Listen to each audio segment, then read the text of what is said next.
Here's an example where telling the truth can be, let's say, counterproductive.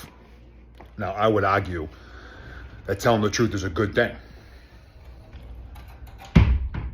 until all of a sudden it becomes a problem. So I just wrap up a coaching session with a bunch of people that are within an organization that we have a contract with, where we provide leadership development, business consulting, and part of that package is human performance and wellness for some of their actual workforce. So my team and I provide coaching and resources as it pertains to HPW, human performance and wellness. So I'm on a group call with these guys just now for an hour and give a little class focused on nutrition, which is essential. And sure enough, we get to the Q&A and I get a question about creatine. Now, in my opinion, creatine is one of the most proven over-the-counter supplements ever. It's a phenomenal supplement. I use creatine. Aside from the effectiveness and efficacy, it's incredibly cost-effective. Just standard creatine monohydrate absolutely works.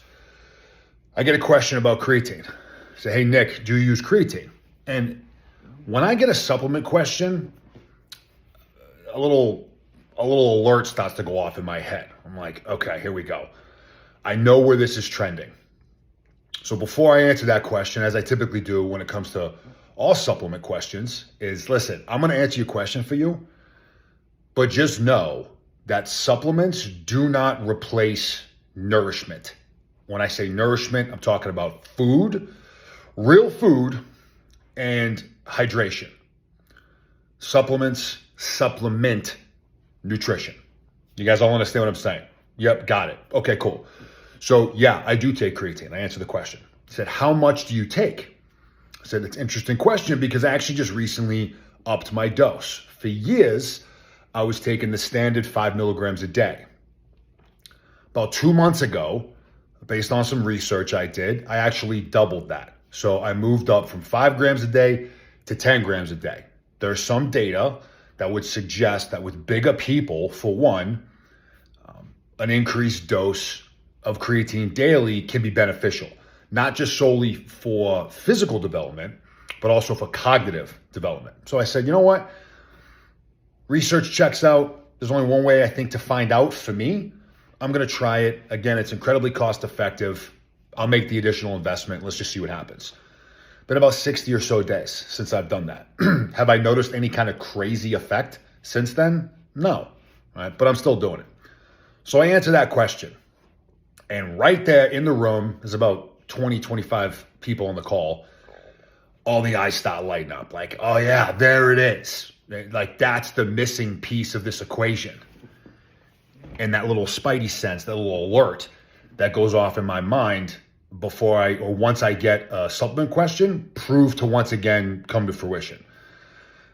I'm like, guys, listen, I can guarantee you right now that creatine, although again effective and something that I do use, creatine or the lack of creatine is not the problem.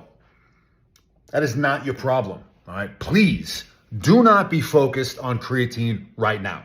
If after this hour-long session, if what you walk away with is I need creatine or I need more creatine based on that question and my honest answer, then we have all failed here today. Me in particular have failed. At this point, maybe half the room is still like, oh, okay, cool. Well then, what is the solution? If that's not the problem, what is the problem? And then we can move towards a solution. Probably a good half, maybe 25%, are probably stuck on this creatine thing literally right now as you and I are having this conversation. Creatine, chances are, almost certainly, 99% sure, is not the problem, okay? The problem likely exists in one of these 5 realms. The first is your programming sucks or just flat out doesn't exist. It's a programming problem. The second is a word I already used, which is a nourishment problem. Your nourishment sucks. And when I say nourishment, I'm talking about real food and hydration. So that probably sucks, or at least it could suck. The third would be your focus. During training, you're just distracted. You're checking social media in between sets. Your head is somewhere else. You are not dialed in mentally and cognitively during training. So your focus sucks. The fourth would be that your recovery sucks, particularly when we're talking about your sleep. You're not getting enough quantity and you're not getting enough quality, okay? And then lastly, your intensity probably sucks. Meaning that when you're in the gym and you're training, you're not training hard enough. You're not training with enough aggression. You're not pushing the envelope hard enough. Odds are your problem exists in one or multiple of those 5 buckets: programming, focus, nourishment, recovery, and or intensity. I'm not against creatine. Again, I use creatine, but that is towards the end of where we want to be looking when we're trying to make progress physically as it pertains to our performance, our aesthetics, and our health. I hope that lands. We'll see you guys later.